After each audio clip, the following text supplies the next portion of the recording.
Halo Sobat Arcana Jawa, semoga kalian tetap sehat dan haus akan sejarah. Kita tahu, pertanyaan ini sering memicu dan menimbulkan perdebatan panjang. Apakah Nabi Adam sebagai manusia pertama berbahasa Sunda? Sebagian orang menganggapnya keyakinan budaya, sebagian lain menilainya sebagai mitos. Namun, bagaimana jika kita membahasnya bukan dari sudut kepercayaan, melainkan dari ilmu linguistik, sejarah bahasa, dan antropologi? Video ini tidak bertujuan membenarkan atau menyalahkan keyakinan tertentu, tetapi menjelaskan secara ilmiah. Apakah mungkin Adam berbahasa Sunda, atau bagaimana ilmu pengetahuan memandang asal-usul bahasa manusia? Dalam Islam, Al-Quran menyebut bahwa Allah mengajarkan kepada Adam nama-nama segala sesuatu. Dalam Al-Quran surat Al-Baqarah ayat 31, ayat ini tidak menyebutkan bahasa tertentu, tetapi menunjukkan bahwa Adam memiliki kemampuan berbahasa dan berkomunikasi. Para ulama tafsir seperti Ibnu Katsir dan Al-Qurtubi menjelaskan bahwa bahasa Adam tidak dijelaskan secara spesifik. Bahasa adalah alat komunikasi, bukan identitas etnis. Artinya, dari sisi agama, tidak ada dalil eksplisit yang menyatakan Adam berbahasa Sunda, Arab, atau bahasa tertentu lainnya.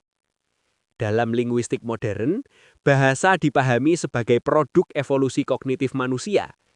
Para ahli seperti Noam Chomsky menyebut adanya language faculty, kemampuan bawaan manusia untuk berbahasa, tetapi bentuk bahasanya berkembang kemudian. Ilmu linguistik historis menyimpulkan, bahasa-bahasa di dunia berasal dari rumpun dan cabang. Bahasa Sunda termasuk dalam rumpun Austronesia. Diperkirakan berkembang sekitar 4.000 hingga 5.000 tahun lalu. Sementara itu, secara kronologis, Nabi Adam, menurut perspektif keagamaan, hidup jauh sebelum periode tersebut.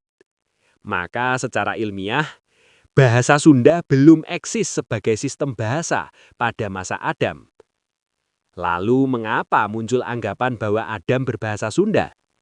Secara antropologis dan budaya, Sunda dipahami sebagai konsep luhur, bukan sekedar etnis. Dalam naskah kuno, Sunda sering dimaknai bersih, terang, atau asal. Terjadi penafsiran simbolik, bukan linguistik. Narasi ini berkembang sebagai mitologi identitas, bukan sejarah bahasa.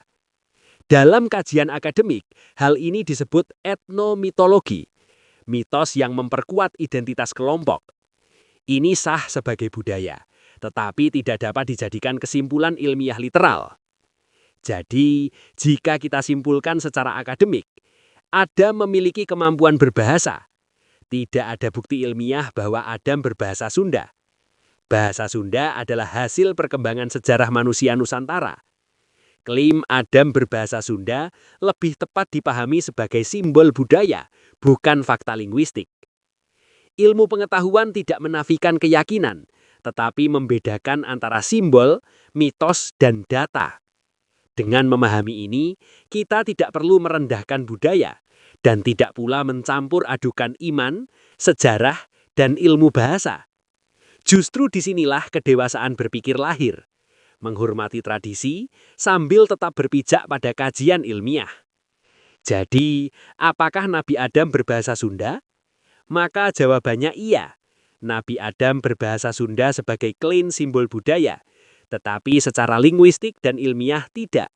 Karena tidak ada literatur dan dalil yang menyebutkan Nabi Adam berbahasa Sunda secara spesifik.